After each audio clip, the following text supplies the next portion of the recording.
Hi, welcome along to a game of two halves over here on DR Sports, joined by my good friend Mark Goldbridge to take a look back at the weekend's games. Mark, how you doing this morning, man?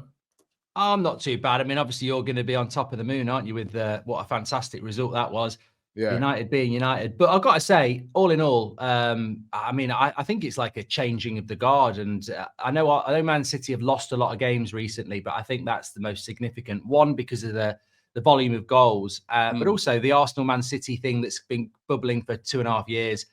I think that's a passing of the torch, really. I think that's... I looked at Pep at the end, and I don't think he was scratching his head. I think it was realization. I think when he's scratching his head and he's spitting, it's just sort of frustration. You look at him yesterday, he didn't have an answer. And I think that was just a real message that right now, Arsenal are on a higher level than Man City. Yeah, we've got to catch Liverpool, though. They're the team that's on the highest level right now. But going to the game yesterday, I mean, I was there, and number one, the atmosphere was absolutely incredible. Obviously, the Arsenal players absolutely pumped up by the antics of Erling Haaland in the last game at the Etihad. And you could see that, you know what I mean? You could see that from the start of the game. Obviously, we got off to a great start. They equalised Erling Haaland with a great goal. You know what I mean? That's the thing about him. Yeah. He'll do nothing all game, but all he needs is one moment. He's so clinical. And we should have been 2-0 up at that stage. So Havertz missed an absolute sitter. But then after that, the response from Arsenal, you know what I mean? Thomas Partey with that goal. Listen, it was a deflected goal, but if you don't shoot, you know what I mean? And then after that, Mars Lewis-Skelly with a great goal and a great celebration. I'm going to come back to that, the old Zen, right? And then after that, Havertz, who missed an absolute sitter earlier on, scores a great goal, the way he just cuts in and curls that in. And then rounding it off, another one of the brilliant stars out of Arsenal's academy, Ethan Nwaneri, with another one of those trademark curlers that he just cuts inside and curls it. He did it during the week against Girona as well. And it was 5-1, and it could have been more. I mean, it's a really, domineering performance by Arsenal. Absolutely brilliant on the day, and I thought fully deserved. Now, I've seen a lot of people losing it. I mean, I was even driving in my car earlier, dropped my kids to school, and I heard Gabby Bonio saying, "Oh, but Arsenal haven't won anything." I'm like, do these guys not understand the reason why, the Arsenal players are so popular? Gary Neville, I heard him saying, "Oh, well, Gabriel's out of order for shouting in Erling Haaland's face."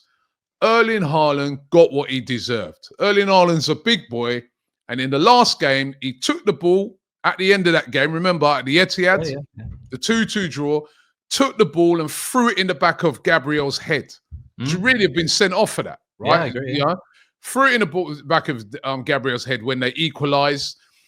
When Mars Lewis-Skelly had come up to him earlier on in the game and had a little thing, he said to Mars Lewis-Skelly, "Who the F are you? Who the F are you?"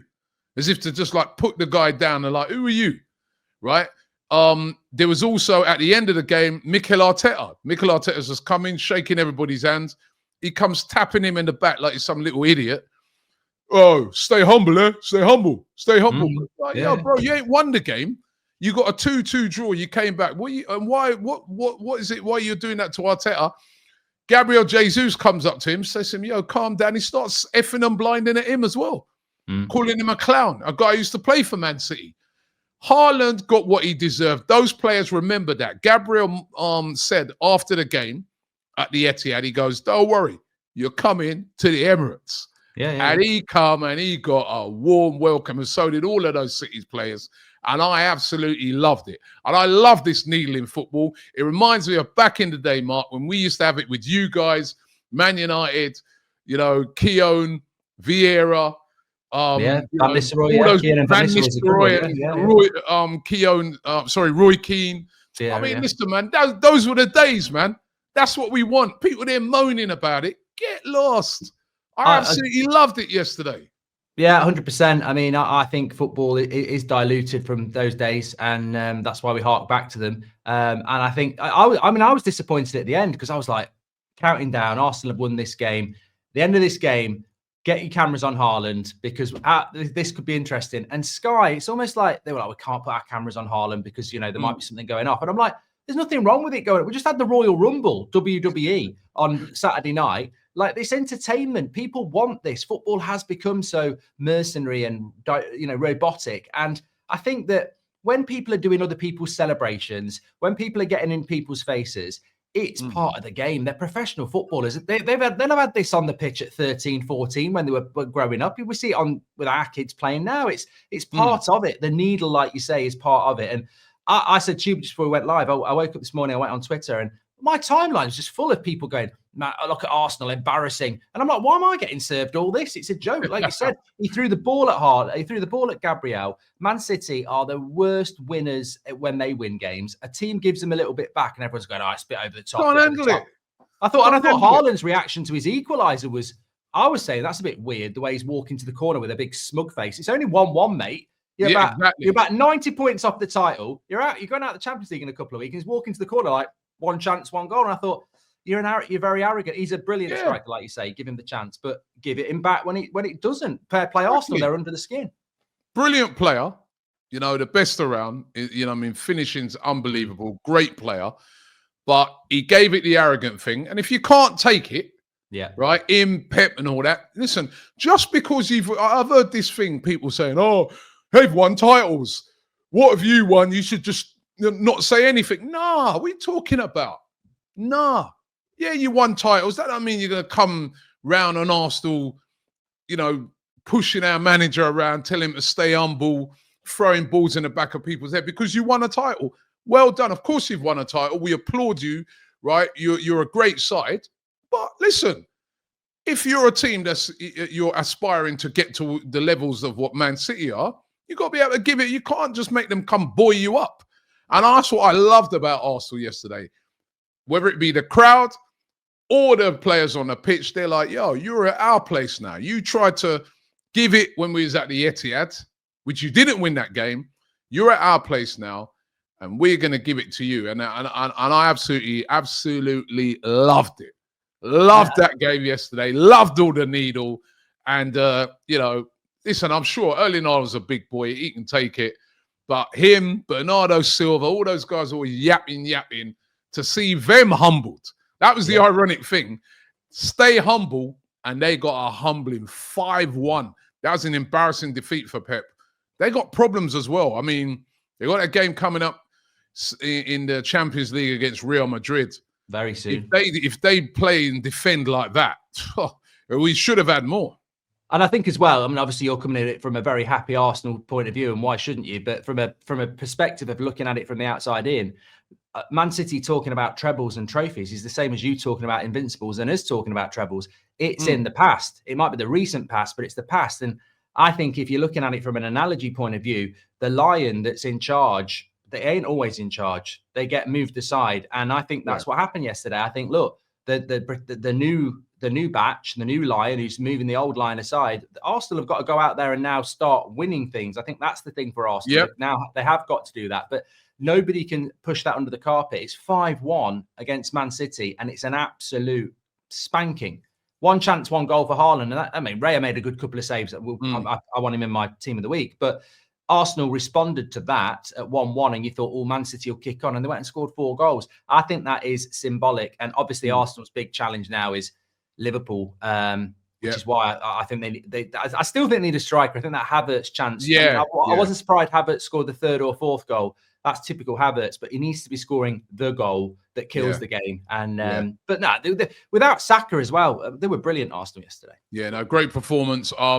Was it a great day for Manchester in general, Mark? Because at your game, Man United up against Crystal Palace, who beat you last year. They beat you last year, right? Am I right at Old Trafford? I lose track, mate. I lose track. It's just it's so regular now. I was so fed up, and then to be fair, the Arsenal game just sort of like took my mind off it for a few hours and made me feel a little bit better. But then we heard that we're not going to get this Tel Bayern Munich lad as well, and then Martinez, I've got my jumper on today. That was horrible for him because he's been one of our better players. Yeah, but we started off quite well. Crystal Palace, I was doing the preview the other day. Crystal Palace got the best away defensive record in the league. I didn't know that. Absolutely. That LaCroix guy's a good player, you know. He's in my team of the week. I thought he was absolutely brilliant. But yeah, I think the longer the game went on, I was like, this is playing. Palace are going to keep a clean sheet. They're going to get a chance, and then we're done. And that's exactly what happened. And I sort of agree with Amrim at the end. It was like, he said the players are trying, and it's disappointing. And everyone was like, he should be a bit harsher on them. I was like, he is being harsh. If he's saying the players are trying and we're still losing, he's basically saying, it's not like they're not giving everything. They're just not good enough for this system. And I think it's going to be a long season. And similarly to Spurs, I think we're really about Europa League and the FA Cup. That's the only thing we've got really, because it's that or nothing for us. Mark, playing Kobe Mainu like a striker. Yeah. What was that all about? I mean, listen, I know he hasn't got the players and that, but I look across, say, for instance, at an Everton. Yeah. And David Moyes has come in there. I ain't got the players either. No. And he's getting wins. Why is he playing Kobe Mainu? I think it's the first big mistake I would say about Amrim. I back Amrim. I think he talks to the fans in a really honest way, which is what United need. And we know the players aren't good enough. But when I saw the team yesterday, I was like, this can only be some little tactical thing that he thinks is going to cause Palace problems. And for 15 minutes, it did. And then you got Onana, Maguire, Bruno. They started hitting long balls. It's like putting bloody Thomas Partey up front and hitting long balls to him. He's a midfielder. And I was like, right, he's got to change that half time. And then it didn't change it until it was too late. But yeah, I don't know whether it was a message to the sort of board that he needs a striker, that he doesn't trust Rasmus and Xerxes. But I don't know. It was a bit weird, but it definitely didn't work. Yeah, it didn't work. Another defeat for Manchester United. For Liverpool, though, they keep marching on. That I was really impressed with their win. Those are the sort of wins that get you titles. Bournemouth have been playing really, really well. Bournemouth had a lot of chances. Then there was that controversial penalty. I'd like to get your opinion on that. And, of course, Salah with his trademark finish to get that second goal. They are clinical, Liverpool. They didn't play great. Chances were missed by Bournemouth, but when they came Liverpool's way, especially Salah's, he took it, and that's probably why they're going to win the title. Yeah, I think you're right. I think you nailed it. I think Bournemouth had the chances and Liverpool had chances. And what it came down to, and we were talking about it on the preview, I think we both went with the Liverpool win, actually, was that Bournemouth played well, but it's that experience and know-how of Liverpool that was why they won that game. I don't think Bournemouth can go all the bubbles burst. They'll be back next week. But for Liverpool, defensively switched on, and then in the key moments, they took their chances. I don't think Salah played particularly well. I think they dealt with him quite well, but then he pops up with a penalty, and it was a brilliant finish, and they win 2-0. Penalty for you? Yeah, I would love it not to be. And I saw the meltdown on social media, but I mean, my interpretation of it was I look at the defender, and the defender did not do anything to say that's not a penalty. And I thought he obviously knows he's clipped him. And that was why, for me, it was a penalty, because I thought the defender's reaction there, even if you think it's not a penalty, normally you'd go, what? He accepted it. I thought he knows he's clipped him then. So, yeah, I think. It was a bit soft, but I do think he does clip him. I think when everybody was having the meltdown, you only saw one angle. Yeah. And then when you saw the other angle on it, penalty, and Liverpool go marching on. Great result for them. Running through some of the other results on Saturday, a real couple of surprises, but one of probably the performance of the weekend. I don't know, it's between Arsenal's one against playing Man City, but I thought Nottingham Forest, after losing 5-0 last week, to bounce back and win 7-0 against Brighton. I mean, that was an impressive performance by them. You know what? I wish I'd watched it. I didn't watch it. I was like, great game. You know what? I thought Brighton are one of the worst teams. And is Forest giving you a ring there? I just think 7 goals against Brighton, and Brighton didn't have a man sent off, is pretty good. And you know, the Arsenal Man City game is fresh in the memory, and that was only 5 when you think about how dominant Arsenal were. So to take it to 7 and keep a clean sheet. And as you say, having been beat last week, that's a really good weekend for them with what's going on around them, losing, and Man City losing, and obviously Chelsea still to play. But I think that they keep defying logic, really. And They get top four, Mark. I think their next 4 games, they've got Fulham away, Newcastle away, and I think that they've got you and Man City at home. Yeah. If they get, I think even if they get 4 points out of that, they've got a great chance. But if they lose like 3 or 4 of those, then obviously that pulls them back in. So I think their next 4 games are massive. But they're so well organised. They don't play in Europe. I think they've got a good chance. I really do. Yeah, very, very, very good side. Very, very good result. Shock result at Newcastle. Newcastle losing at home to Fulham. We got them in the Carabao Cup semi-final with 2-0 down. But that's 2 back-to-back defeats now at home. That might be a little bit worrying for them going into that game, especially with Arsenal hitting a bit of form. Then the big shock, another one of the big shocks, was Ipswich losing to Southampton. Southampton getting that win. I did call it. Big win for Southampton. And Everton going well. 4-0 win over Leicester. David Moyes is working his magic.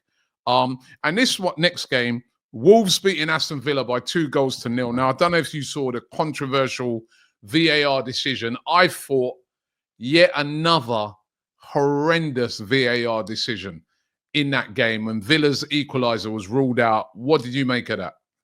I'll be honest with you. I was out having a Chinese, so I've not watched it. You know me, I'll always be honest, and I love a the oracle of football knowledge, out having a Chinese, where we need to find out and get your opinion. I know. I feel really bad because I'm normally right on it with a VAR decision, but look, you've caught me in 4K. I'll always be honest. I was out having a Chinese, and I was looking through the scores, and then yesterday I was really busy watching the other game, so I've actually been caught out here. I didn't watch it. So Robbie, talk me through it and give your thoughts. It's on you now. Yeah, VAR. If it's VAR, I'll stick up for you. I'll say yeah, he's right. I agree. Right now, I think they were out having a Chinese as well, and that's why the decision was. They're on the next table actually. I wonder what all the laptops were. It was a bad decision, right? Like it was a well-worked free kick by Aston Villa, and I think it was Morgan Rogers. They said that he was obstructing the Wolves player and gave offside. It was never offside. You have a look at it later, Mark. Never offside, and I thought a poor decision, but what a great 3 points for Wolves. Yeah, Cunha, who just signed a new contract as well. Definitely keep him. He won't be going nowhere this transfer window. I thought that he was brilliant in the game and got a fantastic goal as well to seal it. And that was a massive win for Wolves. Other games to tell you about, of course, Tottenham getting a much-needed win. They rode their luck against Brentford, but 2-0 win over Brentford, and that was a very, very good result for them. And have I missed any games? No, I think that's all of them. Chelsea Wolves tonight. Chelsea West Ham in it tonight. Chelsea West Ham tonight. What's your prediction for that? I think being a London game, it might end up being a draw, but Chelsea need to win that with what's happened this weekend. If they win that, they put themselves right back in again, don't they? Yeah, well, listen, if Chelsea win tonight, they go back into the top 4. They're on 40 points at the moment in 6th place. But of course, it's been a weekend where they'll look at and say chance for them to take advantage because Newcastle lost, of course, Man City lost. So they can get into the top 4 with a win today. But as we just look through the league at the moment, Liverpool top on 56 points. Of course, they got that game in hand over Arsenal, who are in 2nd place on 50 points. 3rd place on 47 points. Nottingham Forest going brilliantly. 6 points behind them now.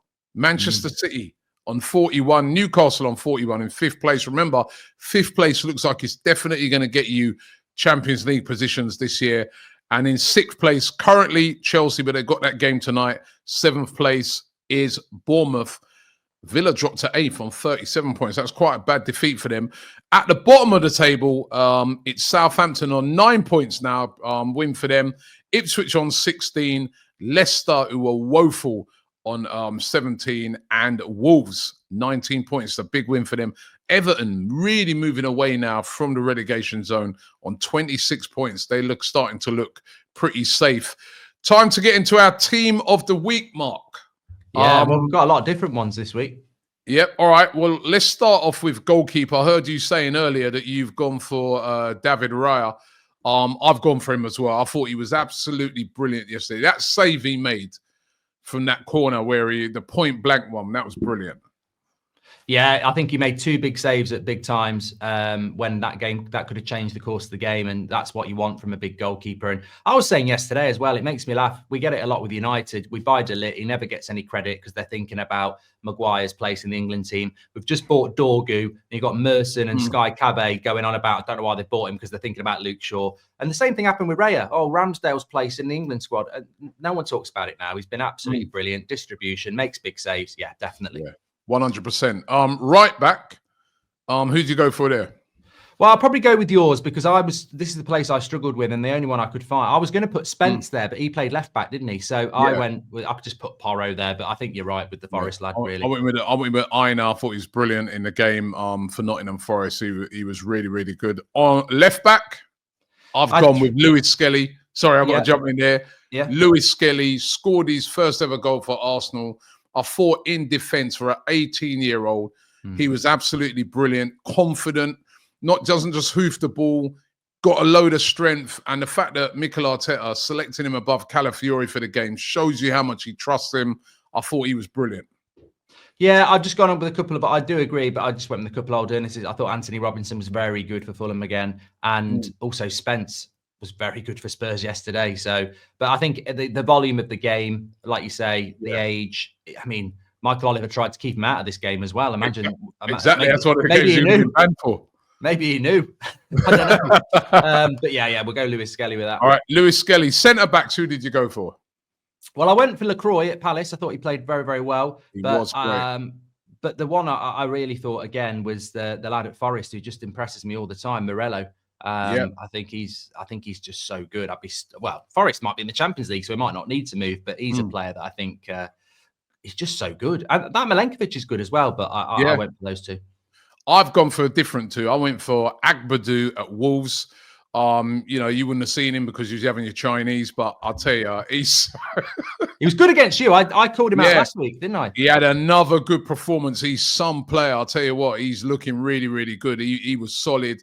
And Gabriel for me, I thought he was brilliant yesterday. Aggressive, pumped up, ready for this game. He was absolutely brilliant. I'm having Gabriel. I'm sorry.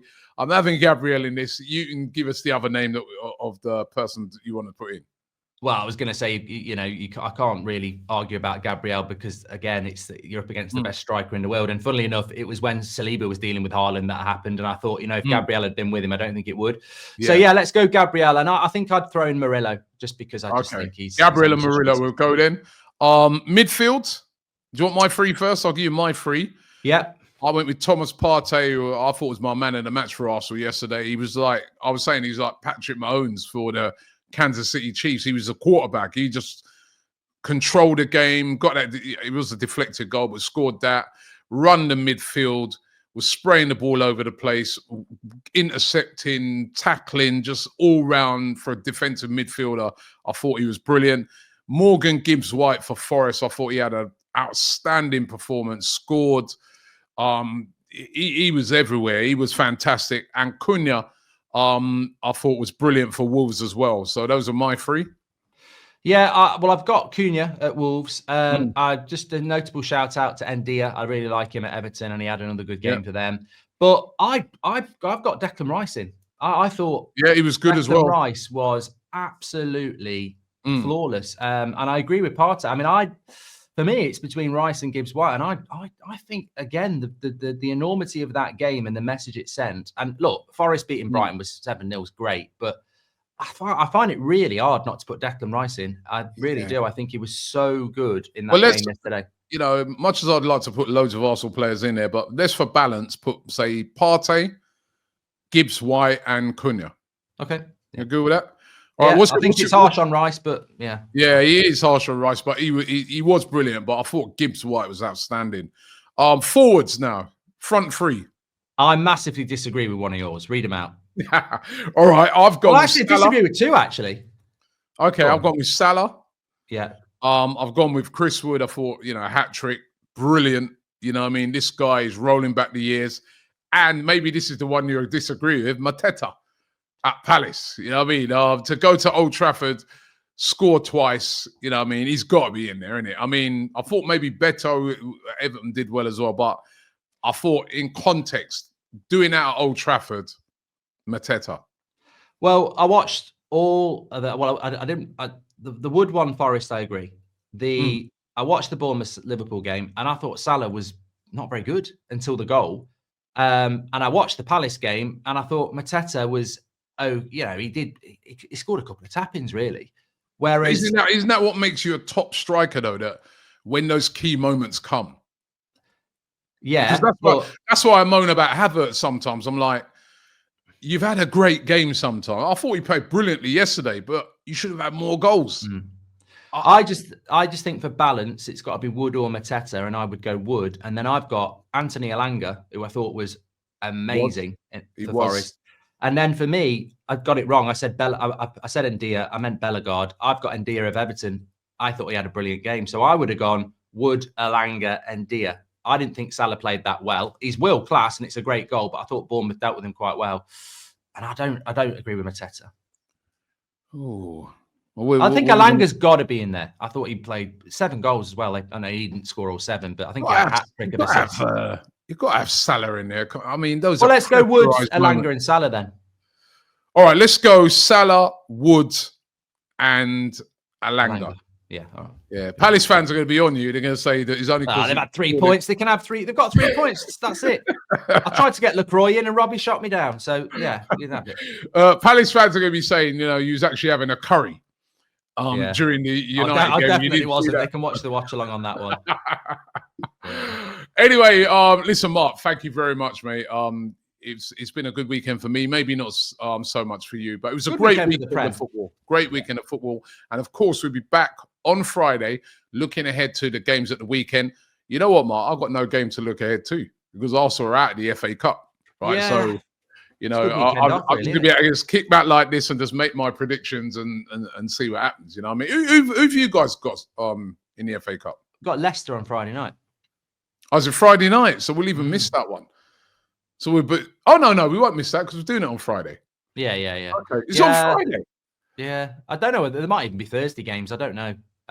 Because Liverpool Spurs is Thursday for the Carabao Cup. Yeah, for the Carabao. And our game's on Wednesday. So yeah, I think you've got a good chance in that. Newcastle look a bit vulnerable now.